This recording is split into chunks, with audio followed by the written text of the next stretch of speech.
Maybe you're sick of losing deals to competitors who offer multiple trades. Or maybe you've hit a ceiling in your plumbing business and you need a way to grow. Or maybe you have an HVAC business with a massive list of customers and you want to capitalize on it. Either way, you've probably been asking yourself, should I add another trade to my home service business? Adding another trade could be the edge you need to grow your business and reach your financial goals. It could also be a big mistake that keeps your business stuck for years to come. So in this video, we're going to look at 4 big factors to consider and get you on your way to making a yes or no decision to that question. So the 4 factors we need to consider are management capacity, access to cash, horizontal growth potential, and vertical growth potential.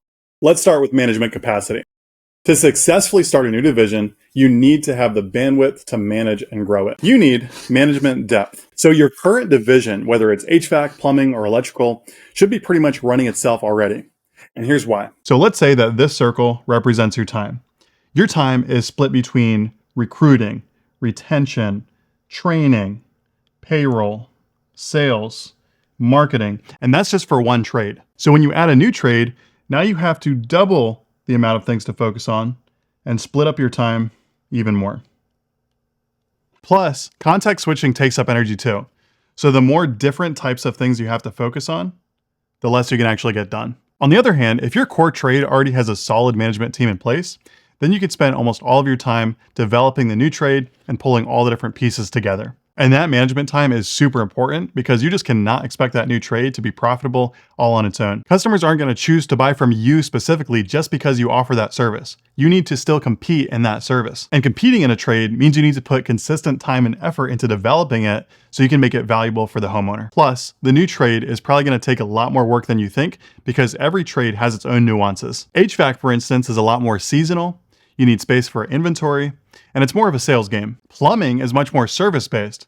So if you're planning on having your plumbing techs upsell for you, you might run into some culture shock. High-ticket electrical services like panel replacements and home rewiring are more of a discretionary purchase for homeowners. So if there's an economic downturn, work can really slow down. There's a guy named Chris Hunter that owns a company called HVAC Supertechs. They have 5 locations that each include HVAC, plumbing, and electrical. According to an article in ACHR News, Chris said that although he initially started the new trades from scratch, if he had to do it all over again, he would rather acquire the new trade rather than build it from scratch. Because you need to figure out marketing, sales systems, recruitment, and everything else for the new trade, starting a new trade is pretty much like starting a new business. Now, all of that is definitely manageable. My point is just that it takes a lot of time and effort, and you need to have the bandwidth and management depth to be able to make that happen. Whether you decide to build a new division from scratch or you decide to acquire one, you're going to need access to cash. You need cash for rebranding your company so that homeowners know that you offer the new service. Maybe even some marketing campaigns. If you're starting an HVAC division, you'll need extra padding and a marketing budget for your shoulder seasons. The new division may just take time to start making money, so you'll have to cash flow the business while you wait for it to start producing returns. You might imagine yourself acquiring a plumbing division that pretty much already runs itself but just needs some cleaning up and just going in and hacking and whacking to make it profitable as fast as possible. What you need to account for, however, is people. People don't like change. They want their stable, predictable job and schedule. Think about it from their perspective. They got bought by a company they don't know. Things are changing. Maybe they're working more hours. What kind of conversations are they having at home with their wives? What kind of pressure does that put on home life? It's people that your business relies on. So as you flex the business to achieve your goals, you just want to make sure that the people don't break in the process. My point is just that it's going to take time for people to adapt to the new processes and changes you're rolling out. And so that can make it take a while for that new division to become profitable. So you need the cash flow to be able to afford to wait for the new division to start producing returns. So how much cash you have or how much cash you have access to is going to be a big determining factor in how successful your new division will be. Now let's change gears and look at growth potential. So you've got your horizontal growth potential, which is adding new trades. And then you've got your vertical growth potential, which is scaling up with one service in your market. Let's start with horizontal.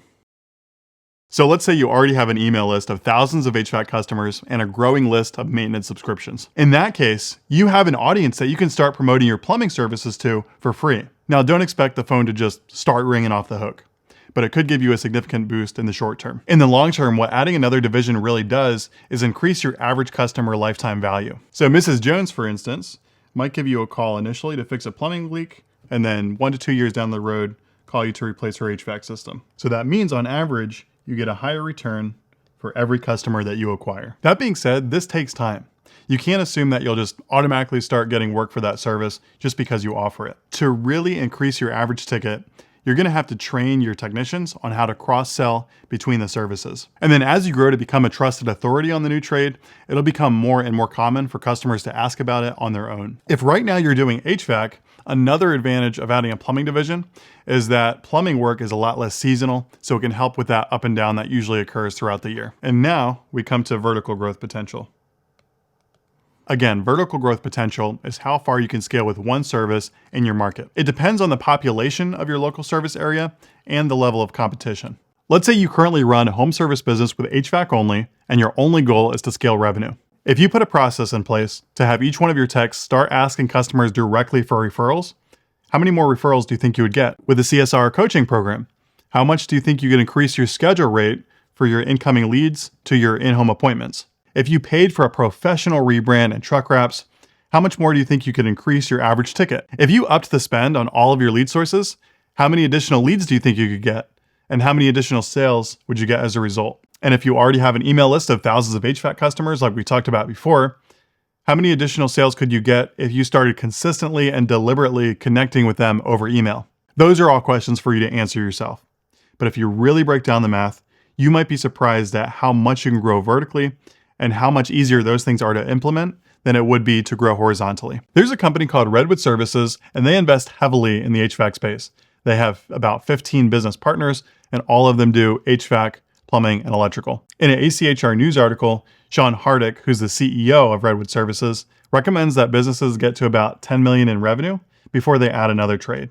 And if your market is just too small to continue expanding vertically, you may find it easier to just open up other geographical locations offering that same service than you would adding new trades, at least until you get to the level of management depth that you need.